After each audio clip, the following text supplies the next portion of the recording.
Free audio post-production by Alphonic.com. Hey, welcome back to the Recharge Podcast. It's been a while since our last episode, thanks to the time I've dedicated to the Night Shift series.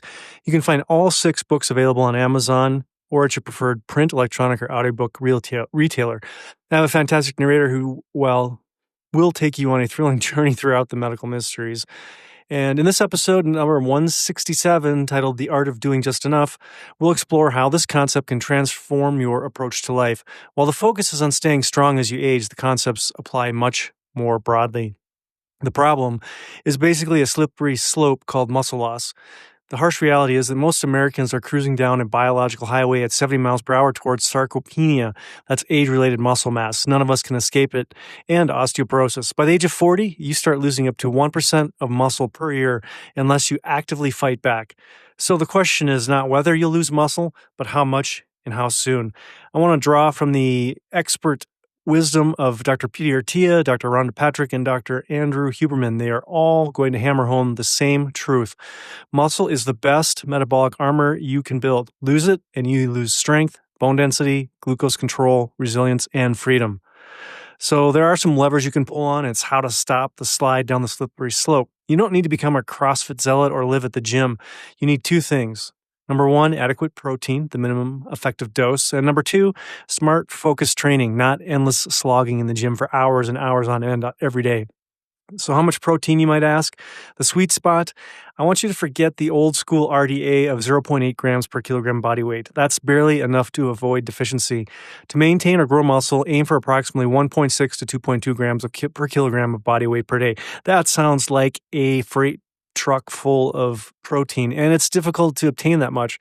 Everybody's got their own unique needs and health and metabolic issues. Obviously, people with underlying health issues such as heart or kidney problems need to be more cautious of the quantity, and that's something to discuss with your local doctor. But the general guidelines from Dr. Peter Attia is 1 to 1.2 grams per pound of body weight.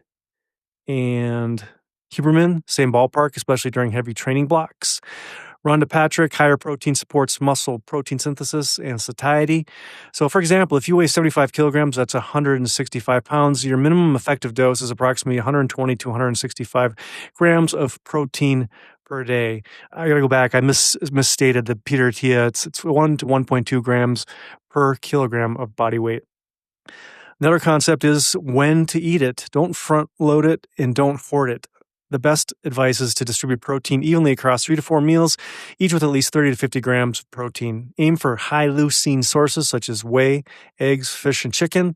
Leucine flips on the muscle-building switch, if you will. Prioritize 20 to 40 grams of protein within 60 minutes of training. This is sort of your prime window, your sweet spot for muscle protein synthesis. As far as training goes, you can look this up online. There's a Ganbaru method and less grind, less time in the gym, but more efficiency. The goal, as Dr. Attia states, is to be able to compete in the Centurion Olympics. The framework is to ask yourself, what do you want to be able to do when you're 100? Do you need to bench press 300 pounds? Probably not, but you do need to get up from the floor, carry groceries, climb stairs, and maintain bone density. So Ganbaru is short for Japanese. It means do your best. So when you train with intent and not ego, and you're focused on what you're doing, you can get more results from less time in the gym. So here's how it works. Basically 2 to 3 sessions per week of resistance training in the gym, doing compound lifts, push and pull exercises, squats, deadlifts, targeting all the major muscle groups. And consider adding portability, resistance bands, bodyweight exercises when you travel, kettlebells if you're in a different gym. There's really no excuses to skip out on exercising when you travel.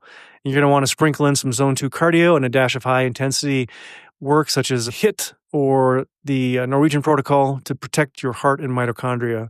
The goal is minimal effort, maximal return. So just to summarize, protein is king, and it matters a lot, particularly for Americans. Most Americans don't get enough protein, particularly in light of the GLP rise in the last few years. Currently, it's estimated at least 4% of Americans are taking GLP, and with caloric deficiency, protein oftentimes loses out in this. So it's become somewhat of a silent epidemic, but it is avoidable. So the action plan is to do this. Calculate your daily protein needs and figure out your targeted grams per day. Break this into 3 to 4 meals or snacks.